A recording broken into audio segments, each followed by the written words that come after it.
ಪತ್ರಿಕಾಗೋಷ್ಠಿ ಕರೆಯುವ ಉದ್ದೇಶ ಏನದಂದ್ರೆ ದುಗುನುಂಡಿ ಗ್ರಾಮದ ಉದ್ಯೋಗ ಖಾತ್ರಿ ಯೋಜನೆಯಡಿ ಮತ್ತು 15ನೇ ಹಣಕಾಸು ಯೋಜನೆಯಡಿ ನಮ್ಮ ದುಗುನುಂಡಿ ಗ್ರಾಮದಲ್ಲಿ ಭಾರಿ ಅವ್ಯವಹಾರ ಆಗಿದೆ ಅಂತ ನಾನು 14/3/2025 ದೂರು ನೀಡಿದ್ದೆ.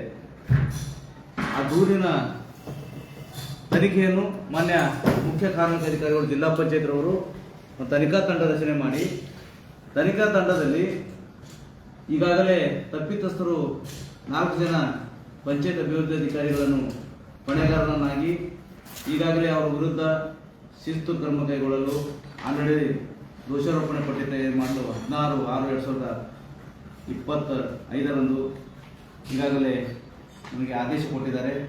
ನನಗೆ ಇವತ್ತು ರಿಜಿಸ್ಟರ್ ಕೋರ್ಟ್ಗೆ ಬಂದು ಮುಟ್ಟಿದೆ.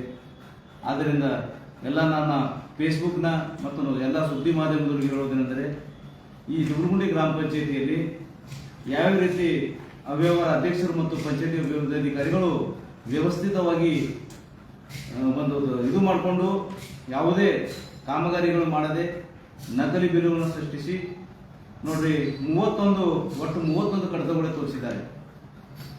NREGಯಲ್ಲಿ 50 ಫೈಲ್ ತಂಡದವರಿಗೆ ಸಾದರಪಡಿಸಿದ್ದಾರೆ. 50 ತಂಡಗಳು 50 ಫೈಲ್ಗಳು ಎಂಥವು ಅಂದ್ರೆ ಅಳದು ತೂಗಿ ಇವ್ರು ಯಾವ ಸೆಲೆಕ್ಟ್ ಮಾಡ್ತಾರೋ ಅವೇ ಕೊಟ್ಟಿದ್ದಾರೆ. ಆದ್ರೂ ಅಲ್ಲಿ ಸರ್ಕಾರದಿಂದ ಅವರ ತನಿಖಾ ತಂಡ ಕುರಿತು ಆ ತನಿಖಾ ತಂಡದಲ್ಲಿ ಅಧ್ಯಕ್ಷರು ಮತ್ತು PDO ಹಣ ದುರ್ಬಳಕೆ ಮಾಡಿಕೊಂಡಿದ್ದಾರೆ ಅಂತ ವರದಿ ಬಂದಿದೆ ಬಂಧುಗಳೇ. ಅದ್ರ ಸಲುವಾಗಿ 15ನೇ ಹಣಕಾಸು ಯೋಜನೆಯಡಿ ನೋಡಿ ತನಿಖೆ ತಂಡವನ್ನು 31 ಕಡತಗಳನ್ನು ಕೊಟ್ಟಿದ್ದಾರೆ. ಅದರಲ್ಲಿ 12,96,719 ರೂಪಾಯಿ ಸರ್ಕಾರ ರೊಕ್ಕದಿಂದ ಗುಳು ಮಾಡಿದ್ದಾರೆ. ಮತ್ತು 2024-25 ಸಾಲಿನ ಈಗಿದ್ದಂಥ ಪಂಚಾಯತ್ ಅಭಿವೃದ್ಧಿ ಅಧಿಕಾರಿಗಳು ಅಲ್ಲಿ ಅವರು ಕೂಡ 4,98,574 ರೂಪಾಯಿ ಯಾವುದೇ ನಿಯಮಗಳನ್ನು ಮಾಡಿಲ್ಲ ಮತ್ತು ಯಾವುದೇ ಬಿಲ್ಗಳಿಲ್ಲ, ಯಾವ ವಚರ್ಗಳಿಲ್ಲ. ಮತ್ತು ಅದೇ ರೀತಿಯಾಗಿ ಮತ್ತು 6 ಕಡತಗಳಲ್ಲಿ 2,43,000 ಹಣ ಖರ್ಚಾಕಿದ್ದಾರೆ. ಅಲ್ಲಿ ಕೆಲಸನೂ ಇಲ್ಲ, ಅಲ್ಲಿ ಬಿಲ್ನೂ ಇಲ್ಲ, ಅಲ್ಲಿ ಫೈಲ್ನೂ ಇಲ್ಲ. ಅದೇ ರೀತಿಯಾಗಿ ನಾನು ಮುಂದಿನ ದಿನಗಳಲ್ಲಿ ಈ ತನಿಖೆಯನ್ನು ಇಲ್ಲಿಗೆ ಬಿಡುವುದಿಲ್ಲ. ಬರೀ 50 ಫೈಲ್ NREGಯಲ್ಲಿ ಮಾಡಿದ್ದಾರೆ.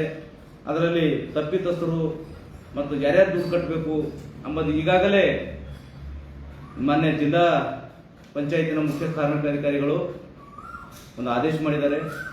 ಈ ಆದೇಶಕ್ಕೆ ಈ ಕೂಡಲೇ ಅವರಿಗೆ ಪಂಚಾಯತ್ ಅಭಿವೃದ್ಧಿ ಅಧಿಕಾರಿಗಳನ್ನು ಕೂಡಲೇ ತಮ್ಮ ಪತ್ರಿಕಾ ಮೂಲಕ ನಾನು ಆಗ್ರಹಪಡಿಸ್ತೇನೆ. ಈ ಕೂಡಲೇ ಅಮಾನತು ಮಾಡಿ ಅವ್ರ ಮೇಲೆ ಕ್ರಿಮಿನಲ್ ಕೇಸ್ ಮಾಡಬೇಕು 4 ಜನ ಅಧಿಕಾರಿಗಳ ವಿರುದ್ಧ.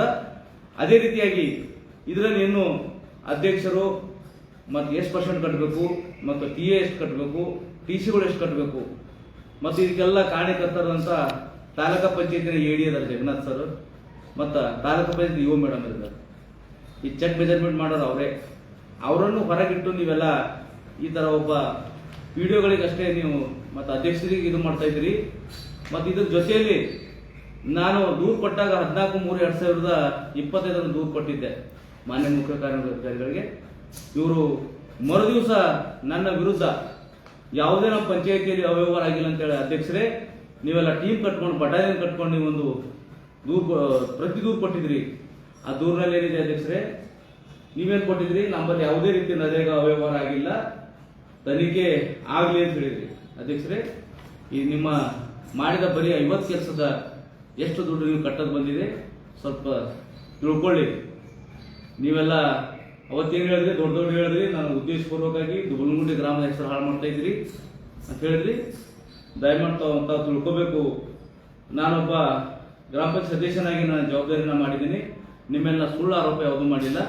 ನೀವು ಮಾಡಿದಂಥ ಕೆಲಸ ತನಿಖೆ ಮುಖಾಂತರ ನಾನು ಮಾಡಿದ ತನಿಖೆ ಇದು ಜಿಲ್ಲಾ ಪಂಚಾಯತ್ ಅಧಿಕಾರಿಗಳು ತನಿಖೆ ಮಾಡಿದ್ದಾರೆ. ಅದನ್ನೆಲ್ಲ ಬಿಟ್ಟು ನೀವೆಲ್ಲ ಸದಸ್ಯರಿಗೆ ಒಂದು ದಾರಿ ತಪ್ಪಿಸುವ ಕೆಲಸ ಮಾಡ್ತಾ ಇದ್ರಿ. ನಿಮ್ಮ ಅಕ್ರಮ ಮುಚ್ಕೋವ ಸಲುವಾಗಿ ನಿಮಗೊಂದು ವೇಳೆ ತಾಕತ್ತೆ ಇದ್ರ, ದಮ್ಮೆ ಇದ್ರ ನೀವೊಂದು ಪ್ರೊಸೀಡಿಂಗ್ ಮಾಡಿ, ನಾವು ಯಾವ ಅವ್ಯವಹಾರ ಮಾಡಿಲ್ಲ ಅಂತೇಳಿ ನೀವು ಸದಸ್ಯರ ಮೆಜಾರಿಟಿ ತೋರಿಸಿ ನೋಡೋಣ ನಿಮ್ಮ ನೈತಿಕತೆ ಎಷ್ಟಿದೆ, ಜನರ ಕಡೆಗೆ ಎಷ್ಟು ಸೇವೆ ಮಾಡ್ತಾ ಇದ್ರಿ ಗೊತ್ತಾಗ್ತದೆ. ನಾನು ಹೋರಾಟ ಮಾಡಿದ್ದು ಇವತ್ತ ತಾತ್ಕಾಲಿಕ ಜಯಾಗಿದೆ. ಇವಾಗ ಸದ್ದ ಪಿಕ್ಚರ್ ಬಾಕಿ ಇದೆ. ಇನ್ನು ಸದ್ದ ತನಿಖೆಯಲ್ಲಿ ಏನು ಅಧಿಕಾರಿಗಳಿಗೆ ಸಸ್ಪೆಂಡ್ ಮಾಡಲಿಕ್ಕೆ ಮುಖ್ಯ ಕಾರ್ಮಿಕ ಅಧಿಕಾರಿಗಳು ಶಿಫಾರಸು ಮಾಡಿದ್ದಾರೆ, ಅವರೇ ಮಾಡ್ತಾ ಇದ್ದಾರೆ.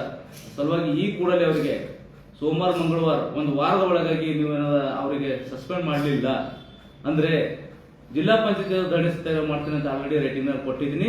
ಮತ್ತು ನನ್ನ ಹೋರಾಟ ಏನಿದೆ ಇನ್ನೂ ಇಲ್ಲಿವರೆಗೆ ಮುಗಿಯುವುದಿಲ್ಲ. ದುಗುಲ್ಗುಂಡಿ ಗ್ರಾಮ ಪಂಚಾಯಿತಿಯಲ್ಲಿ 1200 ಲೋಕಗಳಾಗಿವೆ. ಅದರಲ್ಲಿ 70% ಬೋಗಸ್. ಇವಾಗಲೂ ಹೇಳ್ತಾ ಇದ್ದೀನಿ, ಅವು ತನಿಖೆ ಆಗ್ಬೇಕಂತೇಳಿ ನಾನು ಆಲ್ರೆಡಿ ದೂರು ಕೊಟ್ಟಿದ್ದೀನಿ ಮುಖ್ಯ ಕಾರ್ಯನಿರ್ವಹಣಾಧಿಕಾರಿಗಳಿಗೆ. ಸ್ವಲ್ಪ ತಾವುಗಳು ನನ್ನ ವಿರುದ್ಧ ಮಾತಾಡಬೇಕಾದ್ರೆ ಸ್ವಲ್ಪ ತಿಳ್ಕೊಂಡು ಒಂದೇನೋ ಟೀಮ್ ಕಟ್ಕೊಂಡು ಏನು ಹೇಳಿದ್ರಿ ನೀವು. ಪತ್ರಿಕೆಯಲ್ಲಿ ಬಂದಿದೆ ಇದು ಯಾವುದು ವಿಜಯವಾಣಿದಾಗ ಉದಯಕಾಲ ಪತ್ರಿಕೆಯಲ್ಲಿ ಬರ್ತೀರಿ. ನಮ್ಮ ಮೇಲೆ ಸುಳ್ಳು ಆರೋಪ ಮಾಡ್ತಾ ಇದ್ರು ವಿಜಯಕುಮಾರ್ ನಾಥೇವರು. ನನಗೆ ಸುಳ್ಳು ಆರೋಪ ಮಾಡ್ತಕ್ಕಂಥ ನನ್ನ ಜಾಯಮಾನಿಲ್ಲ, ರಿಯಲ್ ಇದೆ. ನೀವೇನು ಹೇಳ್ತಾ ಇದ್ರಿ ಜನರ ವಿಜಯಕುಮಾರ್ ನಾಥೇವ್ರನ್ನ ಖರೀದಿ ಮಾಡಿದ್ದೀನಿ, 5 ಲಕ್ಷ ಕೊಟ್ಟಿದ್ದೀನಿ, 15 ಲಕ್ಷ ಕೊಟ್ಟಿದ್ದೀನಿ. ನನಗೆ ಖರೀದಿ ಮಾಡ್ತಕ್ಕಂಥ ಶಕ್ತಿ ನಿಮ್ಮ ಹತ್ರ ಇಲ್ಲ. ಅಧ್ಯಕ್ಷರೇ, ನಿಮ್ಮೊಂದು ಕಿವಿಮಾತು ಹೇಳ್ತೀನಿ. ಇವತ್ತಿನ ದಿವಸ ಎಲ್ಲ ಪತ್ರಿಕೆ ಮಾಧ್ಯಮದ ಮುಖಾಂತರ ನಾನು ಸರ್ಕಾರಕ್ಕೆ ಗ್ರಾಮ ಪಂಚಾಯಿತಿಯಲ್ಲಿ ಚುನಾವಣೆ ನಿಲ್ಲುವ ಪೂರ್ವದಲ್ಲಿ 4 ಕೋಟಿ ಆಸ್ತಿ ನಾನು ಆಲ್ರೆಡಿ ಡಿಕ್ಲರೇಷನ್ ಕೊಟ್ಟಿದ್ದೀನಿ ಅಧ್ಯಕ್ಷರೇ. ಅದೇ ನಿಮ್ಮ ಚುನಾವಣೆ ನಿಂತಾಗ ನಿಮ್ಮ ಆಸ್ತಿ ಘೋಷಣೆಯನ್ನು ನೀವೆಷ್ಟು ಕೊಟ್ಟಿದ್ರೆ ಒಂದು ಬಹಿರಂಗಪಡಿಸಿ ನೋಡೋಣ. ಅವಾಗ ನಿಮ್ದು ಎಷ್ಟು ಬಾಕಿ ಇತ್ತು ಮತ್ತು ಈಗ ಎಷ್ಟು ಕೋಟಿ ನೀವು ಮನೆ ಕಟ್ತಾ ಇದ್ರಿ, ಎಷ್ಟು ಹೊಲ ತಗೊಂಡಿದ್ರಿ ಅಧ್ಯಕ್ಷರೇ. ಆ ಸಲುವಾಗಿ ಅದ್ರ ಬಗ್ಗೆ ನೀವು ಬಹಿರಂಗ ಜನರಿಗೆ ಹೇಳಬೇಕು. ನಾನು ಈಗಾಗಲೇ ಚುನಾವಣೆ ಆಗೋಕೆ ನಾನು ಎಷ್ಟು ಆಸ್ತಿ ವಿವರಣೆ ಕೊಟ್ಟಿದ್ದೀನಿ.